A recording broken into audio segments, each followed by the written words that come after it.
Okay, so now we are on the back of the study guide or the review for Learning Targets 2.4 and 2.5. So 2.5 is the back of it. So we're going to go over some examples that will help on either your quiz or test or retake, depends on what you're doing.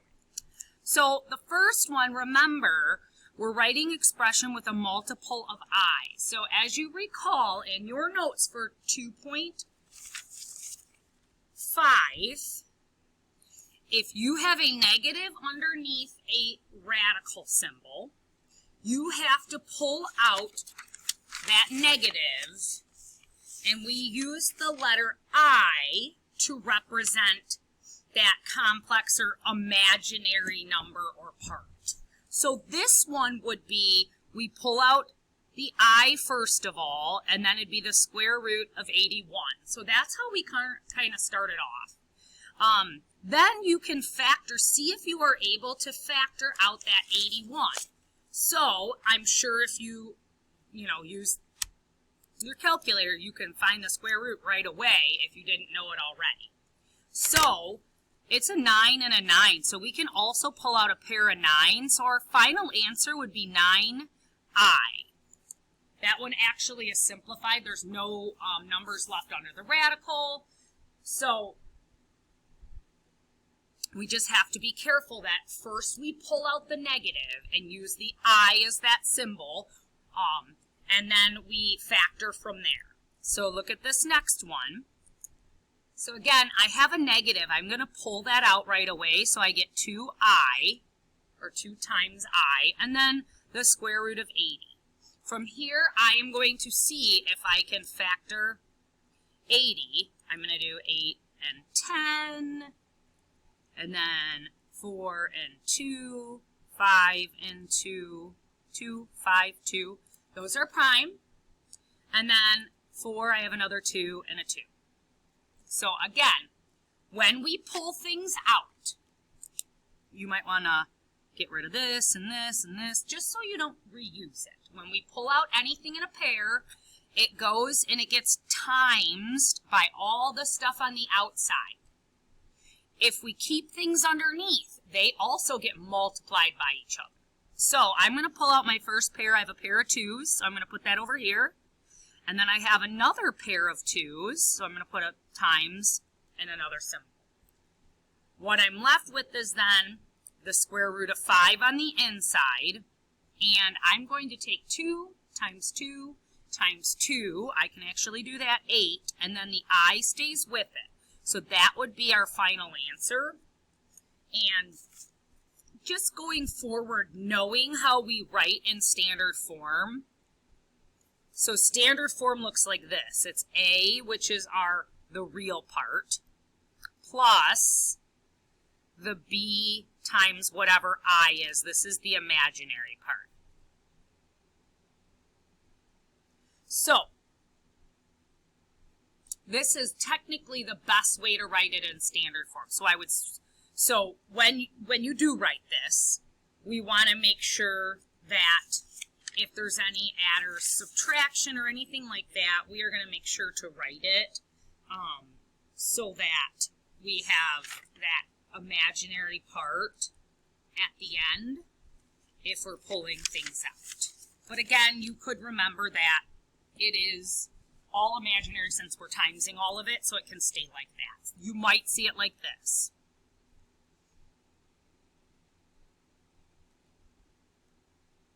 Where they might use the parenthesis to show that it's multiplied.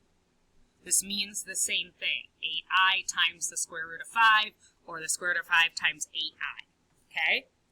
All right, let's look at the next part. We're pulling out the imaginary part. So again, we have to pull this I out on the end, and then we're going to factor 32. We want to make sure it's not a perfect square. So 32 is not a perfect square. I checked in my calculator. And so I'm just going to go 32 divided by 2. 2 and 16. I do notice right away 16 is actually a perfect square, so I'm going to pull that out because it saves some time. So my pair of 4s can come outside, And I'm left with, if you get rid of the other stuff, I'm left with this 2. So how I would write it is 4i root 2. The 4 pair came out, times on whatever was outside. That's where I took my negative, and I made it an I. And then here's my final answer. Okay? This is just the basics of with dealing with the imaginary. So I want to make sure we know that when we pull it out, that negative, that's the I. So then look at this last one. I'm going to pull this out. So 1/2 I. And then if you notice, let's try to find the square root of 225. It's actually a perfect square, so it's 15. So what I'm going to do is I'm going to take 1/2 times 15, because I can actually do that on my calculator. And I get 7.5, and the I still stays there. I can't do anything else with it, but I could have taken 1/2 there. So that's just the basics of dealing with complex number. This was actually the last part of 2.4. Just very basic. When you have a negative under here, you have to pull it out and use the I for the imaginary form of it. All right, now let's look at simplifying. So we're going to have operations, adding and subtracting. Adding is very easy because we're combining like terms.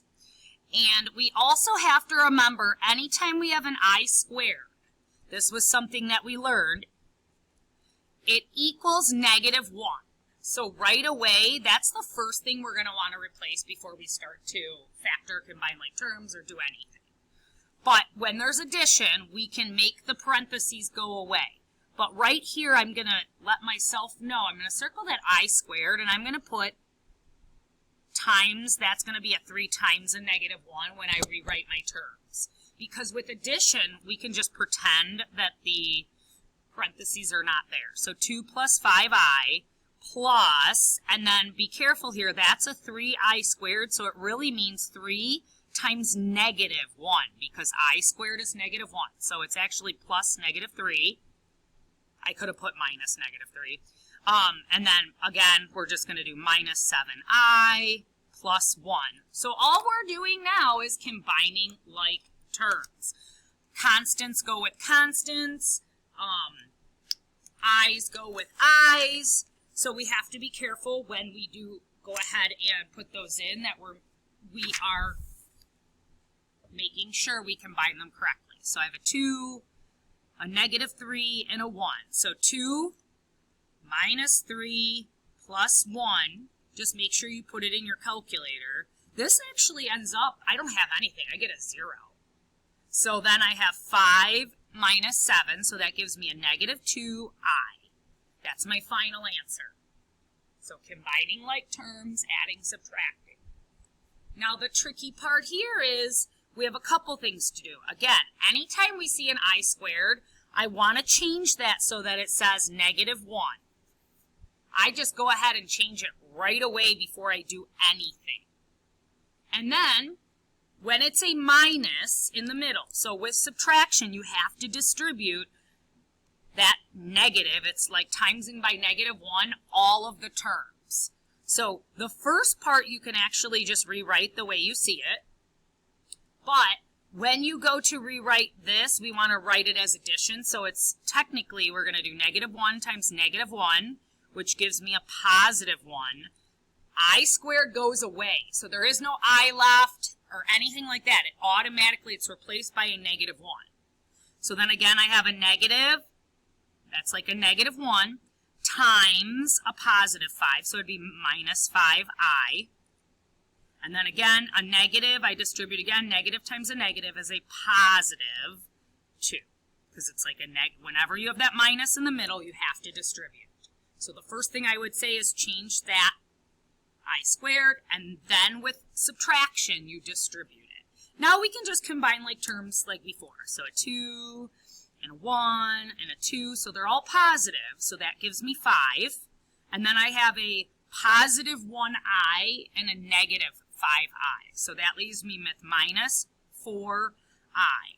And this is the correct way to write it, if you recall. We always want our number first, that constant, and then plus or minus, sometimes it can be a minus sign, remember, the number, which is in a B spot, A is also a number, and then the I. So this is actually written for us because I always do my constants first. That's just how I learned. So we'll make sure we do it that way. Okay, so let's do another one. 28.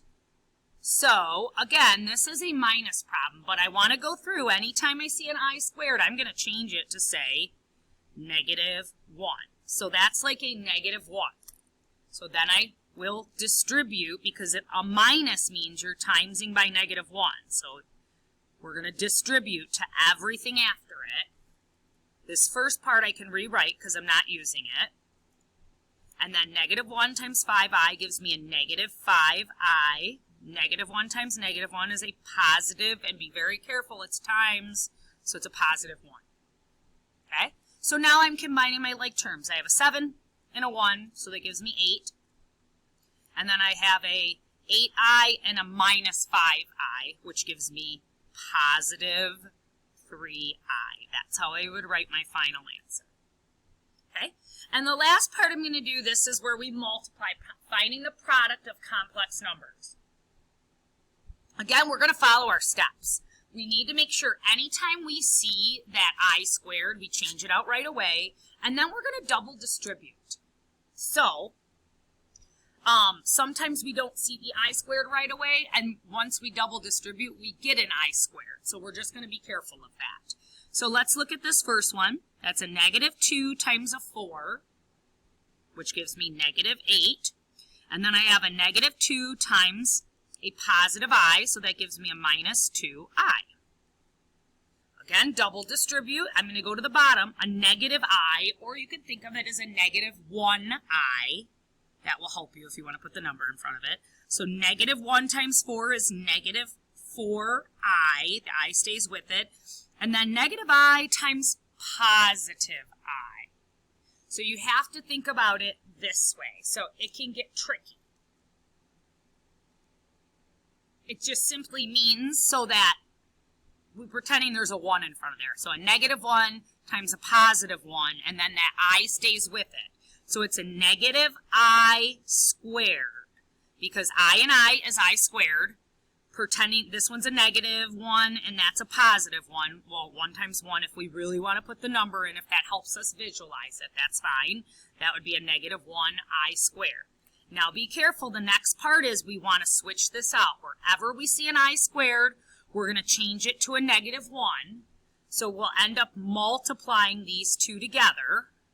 So when I do, I'm going to drop down my terms, -2i minus 4i, and then that -1 times, and remember I squared is -1, so -1 times -1 is a +1.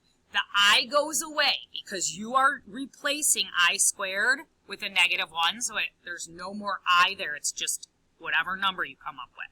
So again, combining like terms, I do my constants, or the numbers by themselves first. That gives me a -7. And then I do my terms that have the I. So a -2 minus 4 would give me a -6i. Okay? And so we'll do one more just so that we're good at this. Let's look at, it doesn't really matter. Let's just go down to 33 to see if I have more room. So again, we are going to take double distributive. I'm going to take this 2 times -6, so that gives me a -12. And then I have a 2 times 4i, so that gives me a +8i.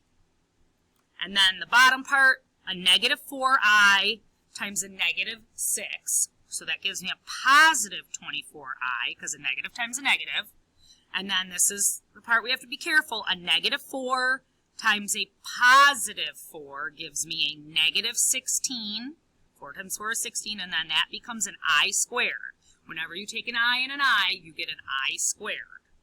So then, this is where I tell you where you see I squared, replace it with a -1. Just replace it. So that when you multiply these together, you get a -12 plus the 8i plus the 24i, and then just be careful, that's a negative 16, and we switch that out to be a negative 1. So negative 16 times negative 1 is just positive 16. A negative times negative is positive. So then I just need to be careful, combine like terms. I'm going to do my constants first. So 16 minus 12, I get 4. And then I want to make sure here, those are both positive. So 8 plus 24, and we get a plus 32i. And that's how we write our answer. So that's basically it. I want you to try the other ones we didn't do, but this is a good start for the 2.5 learning target if you need to review it before a quiz or a test.